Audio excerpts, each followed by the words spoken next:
Greg Collins, Substitute Teachers Lounge. It is June 26, 2025. I always struggle a little bit trying to come up with topics in the summer because I take most of my topics on what's happened to me in the classroom.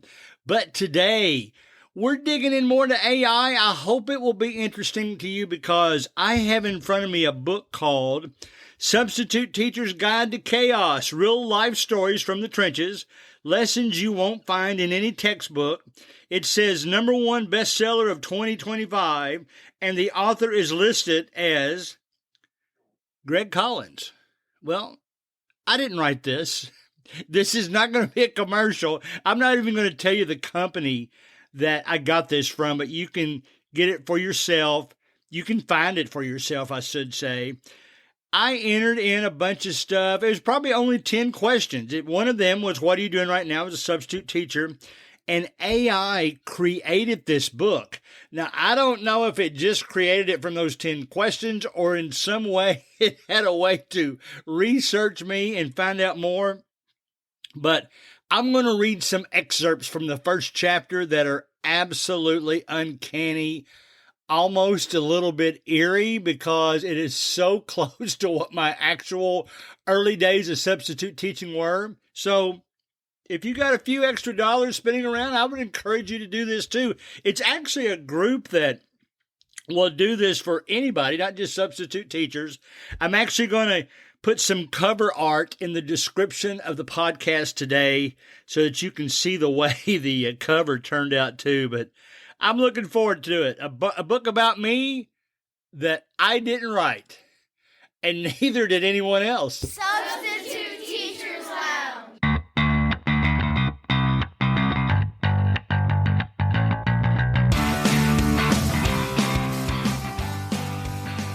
All right, I've had a great summer so far. We just spent a week in Florida, 2 days of which was with one of my sons, and we went to Epic Universe and had an absolute blast.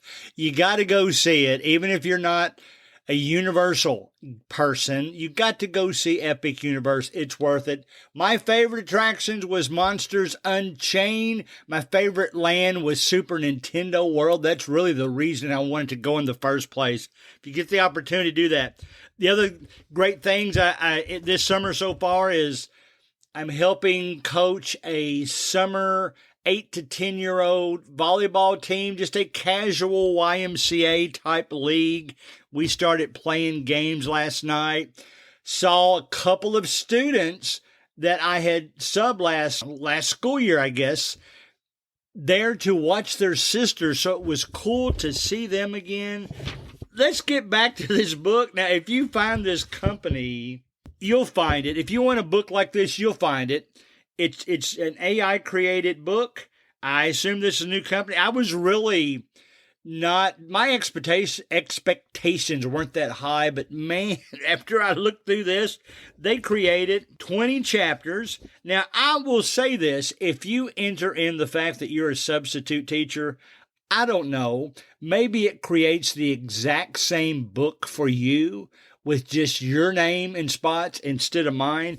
I don't know that. But I am going to try my best not to make this a boring reading, but rather make it as if I'm talking to you like I normally do on my podcast. So here it goes. I don't know how long this will take. I want it to be short because it's summertime. Who wants to listen to a really long podcast? But I'm already into it 4 minutes, so I better get started. This is chapter 1. It is entitled The First Day Jitters. I'm going to skip around, but try not to make it sound like I'm skipping around. So here we go. As I stood in front of the mirror that morning, my stomach churning like a washing machine on spin cycle, I couldn't shake the feeling that I was about to embark on one of the great adventures of my life. It wasn't a cruise ship filled with sunsets or Mai Tais.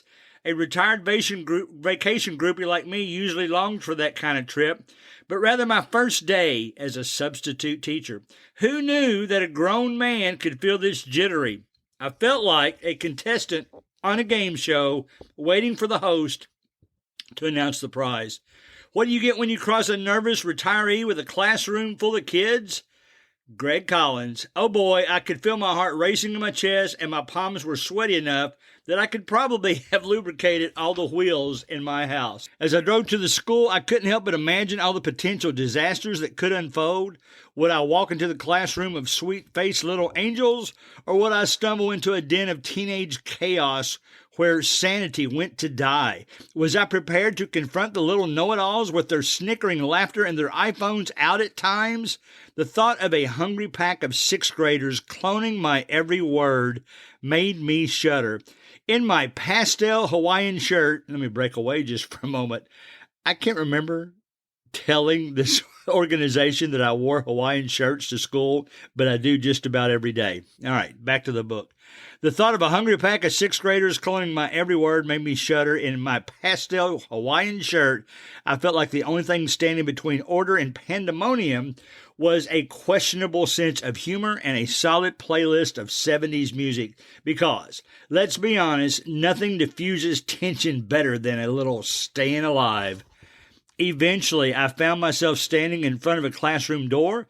My classroom door, I might add. It felt like a portal to a different dimension. That's ironic since I just got back from Epic Universe.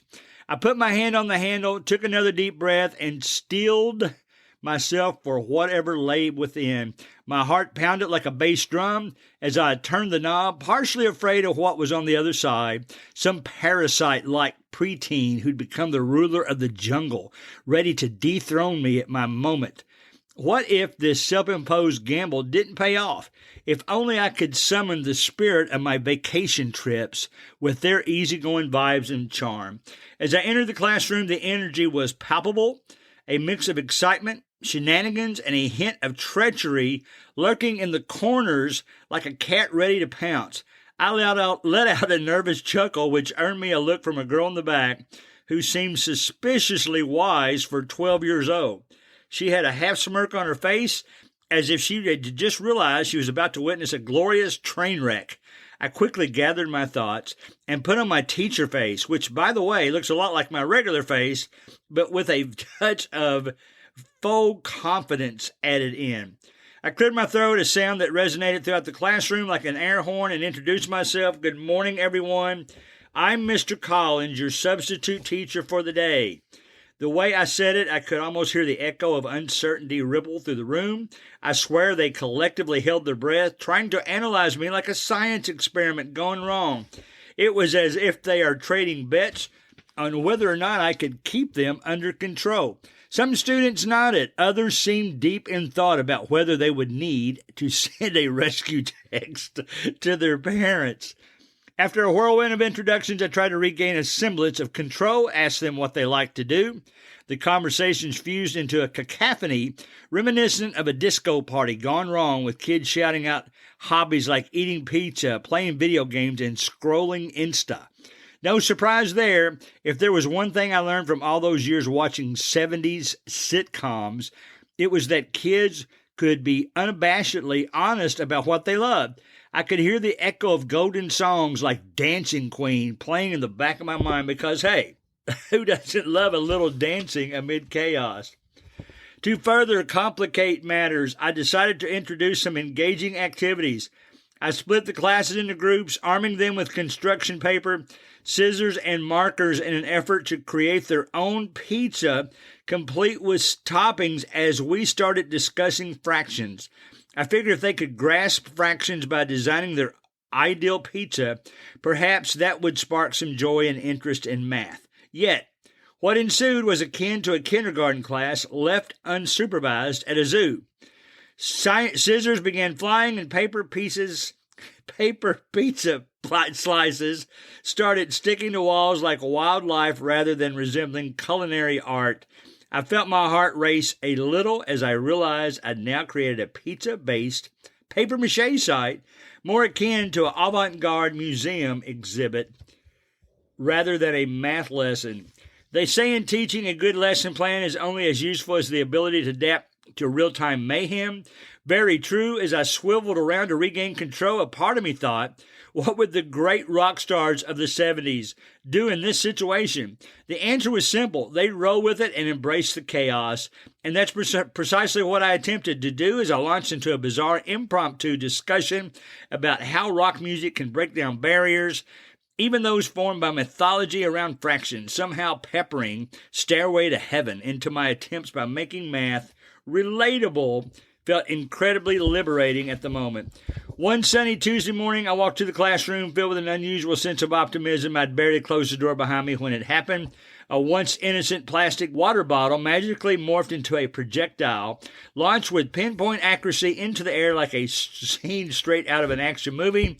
I turned just in time to see the bottle sail majestically across the room, grazing a poor girl's curly top before plummeting into the oblivion of my finely crafted whiteboard. Sure enough, the room erupted into chaos as if it had been waiting for this moment all week. The resulting laughter ricocheted off the walls, bouncing like a basketball at finals. Guess we've launched the water battle Olympics, I joked, trying to tame the insanity around me. To quell the ensuing laughter, I resorted to quick-witted reasoning. All right, class, how about we save the bottle toss for gym class? Today we'll focus on math and the importance of aiming for the right target. Amid stifled giggles and knowing glances, I could see their inner workings of the students' minds. They were already concocting elaborate schemes to outdo each other with further antics. Suddenly, I felt like I was hosting the world's least productive episode of a show. Looking back at the day as I sipped a mug of lukewarm coffee, my exhaustion felt strangely rejuvenating. It was as if I had stepped out of a classroom and into a world that reminded me how to laugh freely and embrace moments of spontaneous joy, something I might have lost amid the whirlwinds of adult responsibilities. My journey as a substitute teacher was just beginning, and while the days ahead promised their fair share of adventure, heartbreak, and comedy, I couldn't help but feel excited. I was all ready to encounter mayhem, tackle unpredictability, and ultimately discover the wonderful world of learning alongside those young minds. Whatever tomorrow had in store, I could only hope it was as festive as today and perhaps sprinkled with a little less flour. All right. That's all I'm going to read from the first chapter. There's 14 other chapters pretty much just like it. I'll apologize to those of you that listen to this podcast on a faster speed because I know I was talking really fast, try not to take up too much time. So you might have had to click your speed down a little bit for this one.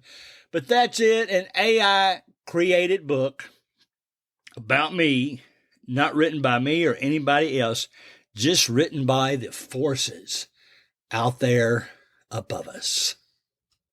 As we close, always remember that you can email your questions to gregcollinssubstitute@gmail.com. Please join our Facebook group, Substitute Teachers Lounge, where we'll share ideas and thoughts about each week's show. See you next week.